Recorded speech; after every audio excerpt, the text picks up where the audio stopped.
पहलगाम हल्ल्याबाबत एनआयएचा प्राथमिक अहवाल हा तयार झालाय। लवकरच केंद्रीय गृह मंत्रालयाकडे एनआयए हा अहवाल सादर करणार आहे। लष्कर-ए-तोयबा आयएसआय पाकिस्तानी लष्कराने कट रचल्याची या अहवालामध्ये माहिती आहे। तब्बल 150 जणांची चौकशी केल्याची सुद्धा यामधून माहिती मिळते। आतापर्यंत 2500 जणांची चौकशी केल्याची माहिती मिळते। एनआयएच्या रिपोर्टमध्ये नेमकं काय आहे, काय हा अहवाल आहे ते एकदा पाहूयात ग्राफिक्सच्या माध्यमातून। या हल्ल्यात 4 ते 5 दहशतवाद्यांचा समावेश, 3 पाकिस्तानी, 1 स्थानिक दहशतवादी असल्याचं या अहवालामधून आता समोर आलं।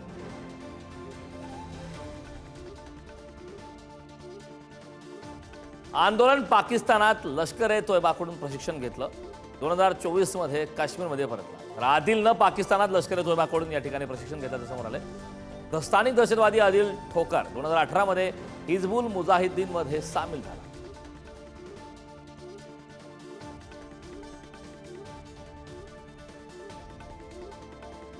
हल्ल्याचे मास्टरमाइंड हाशिम मुसा अली भाई उर्फ तल्हा भाई आणि आदिल ठोकर हे हल्ल्याचे मास्टरमाइंड असल्याचं समोर आलंय। हाशिम मुसा सध्या दक्षिण काश्मीरमध्ये लपला असल्याचा संशय आहे। दहशतवाद्यांकडून हल्ल्यासाठी M4 कारबाईन आणि AK-47 रायफल्सचा वापर करण्यात आला।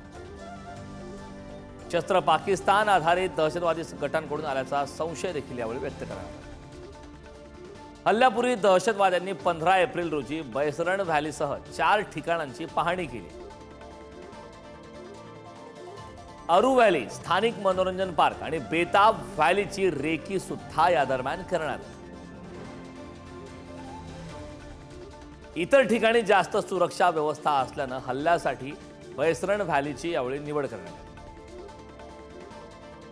दहशतवाद्यांनी कोकेरनागच्या जंगलातून 22 तासांचा प्रवास करून बैसरण व्हॅली गाठली।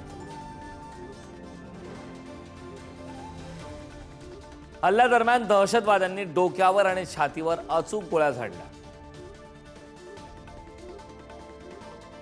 सर्वाधिक मृत्यू चहा आणि भेळपुरी स्टॉलजवळ झाले, जिथे पर्यटकांची मोठ्या प्रमाणात गर्दी होती। हल्ल्यानंतर दहशतवादी पीर पंजाल रेंजच्या वरच्या भागातून पळून गेले। संवादासाठी शॉर्ट रेंज एन्क्रिप्टेड मेसेजिंग वापरल्यानं दहशतवाद्यांना ट्रॅक करणं सुद्धा कठीण आहे। एनआयए कडून 2500 हून अधिक व्यक्तींची चौकशी करण्यात आली। 186 जणांना ताब्यात घेण्यात आले।